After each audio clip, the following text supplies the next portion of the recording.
Dada Life, and you're listening to JMG Live Music Lounge. JMG Live Music Lounge. Ready? Let's go. JMG Live Music Lounge with Jakari Harris. Hear it first with your favorite music artists and celebs. Interviews and entertainment.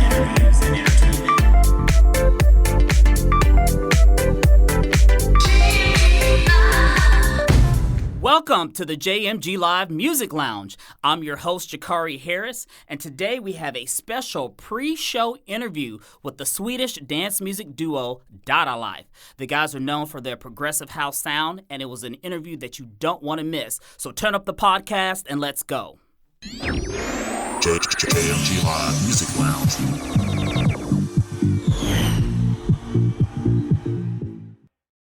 Do you like festivals? How about arts and entertainment? Then you'll definitely enjoy JMG Magazine's Summer Arts and Festivals issue this May. It's an issue featuring the latest in music, fashion, food, and entertainment. For more information, email info@jmgmags.com or call 713-400-1249. Ollie and Stefan, also known as Dada Life, is returning to Houston for a big show at Stereo Live this Friday, April the 7th. Now, Dada Life is known for their outrageous performances, and I'm sure this Friday won't be any different. I first interviewed Ollie a few years ago for the May 2014 blockbuster issue of JMG. So when I heard the guys were coming back to Houston, I definitely wanted to catch up. So the interview started with me asking Ollie about the meaning of their latest tour, The Compound Evolved, and this is what he said. Well, with our last tour, we did basically the Dada Life Compound, and we kind of felt we just wanted to. We weren't really ready for the concept. We just wanted to dive in further and make the experience of coming to Dada Land even stronger. Because that's basically what it's all about. It's about feeling that you're leaving your everyday life behind, your everyday world behind, and step into another country where everything is allowed. No rules but the rules of Dada.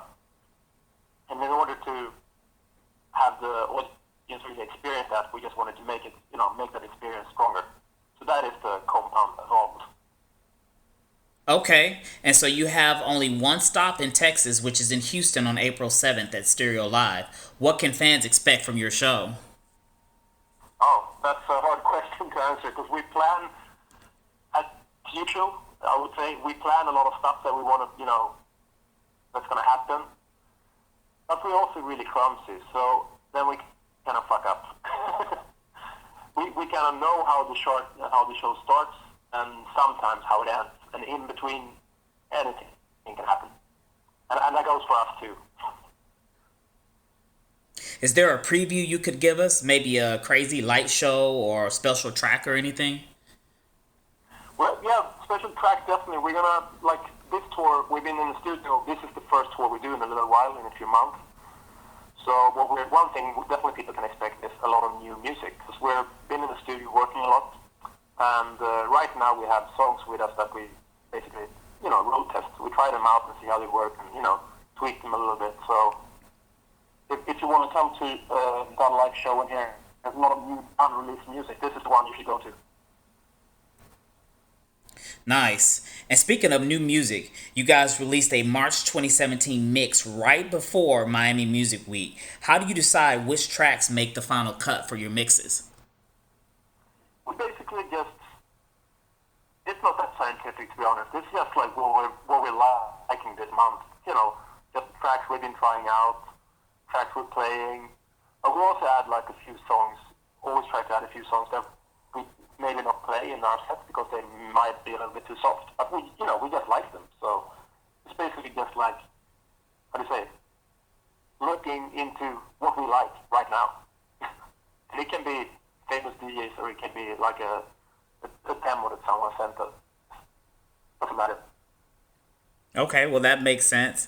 You definitely want to, play music that you're into it at the moment and give your fans something new. So I totally understand that. And I think that goes like, I think that goes for almost everything we do. We're not, we don't plan or we're not that strategic. Maybe other DJs are, I have no idea. But we just do what we want to do basically. So the music sounds as it sounds because we want to make the music, and it sounds like the music we would want to hear. Nothing, goes for the same with the mix. It's like that's what we want to hear because that's what we like right now. Okay, great. And, Miami Music Week was last week. I know you guys just wrapped that up. What were some of the highlights from your trip?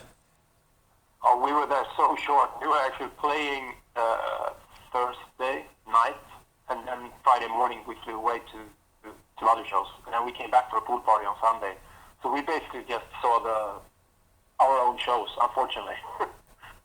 And how were your shows in Miami? On the Thursday we played at 11, and then we flew out and played Toronto from Chicago, and then we came back for Sunday for a pool party with Carnage at the SLS.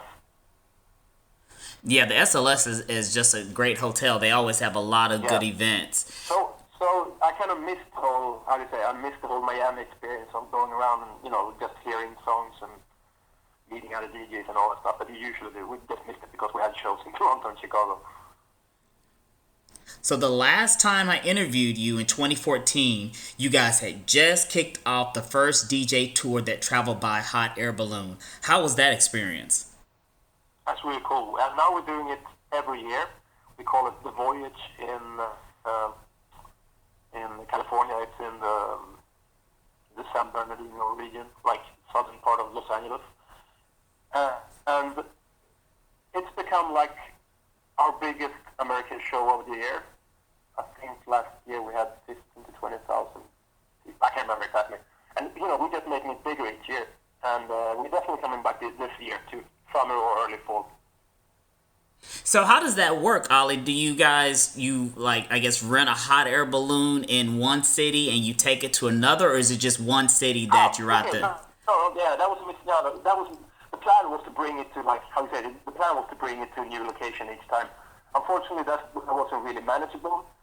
So we made it like one big mini festival in California instead. So it's like a yearly event where we fly, over the fields.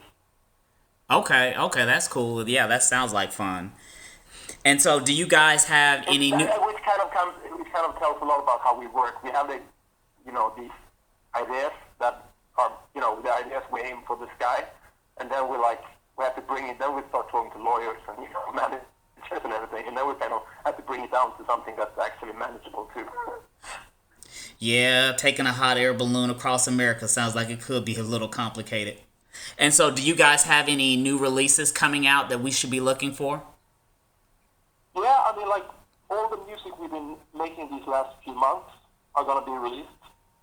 I don't know exactly when, but it's going to be released. The first single is going to be released, basically as soon as possible. And after that, more singles and maybe an album in some form.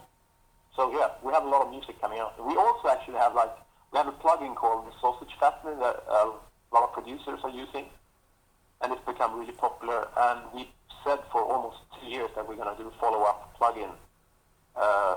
And now we actually have made it. So we're just testing it right now, and we're going to release it in a few weeks, hopefully. Okay, sounds good. And, you guys obviously travel all over the world, and you perform at a lot of different festivals, Coachella, Electric Daisy Carnival, Ultra Music Festival. Do you have a favorite? It's kind of egoistic to say, but I would say that our favorite is the Voyage, because it's our own festival. It's like a mini festival, a one-day festival of, sun and games and a lot of fun stuff happening during the day and then the night we're playing. So yeah, that's our favorite festival. Okay, well that makes sense. Because you're playing for your own crowd and you get to play for them for as long as you want to. So also, we're part of actually constructing the festival. So the festival grounds, from everything to the menus sometimes to games and stuff that's going to happen during the day, and we're just part of everything. So that makes it our favorite festival. And you guys are always giving back to your fans, what you call the citizens. How important is it to give back and to stay connected with your fans? We don't, to start with that, and I think that kind of answers your question. We don't really think of them as fans. It's more like we're just one whole big dystopic, family. And we just wanted to feel like, that goes for everything. It's even when we're playing on the shows, we don't want it to feel like we're standing on the stage and people are looking at us. We want it to be like one big crowd of fun stuff happening. That's why we have a huge piano fight often, and that kind of stuff happening, because we want it to feel like everybody's there as one. Like we're there together. What's the craziest fan experience that you guys have had over the years? I have no idea. I can't remember. I'm sure there's been. I mean, our fans aren't crazy. They always tell us, "Oh, you're crazy." I mean, our crazy fans tell us that we're crazy. JMG Live Music Lounge.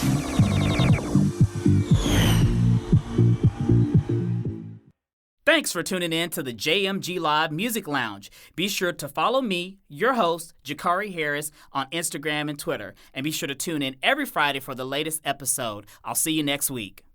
Visit jmgmags.com to download the latest episodes of the JMG Live Music Lounge podcast. This portion of the show is sponsored by Avant Media Institute.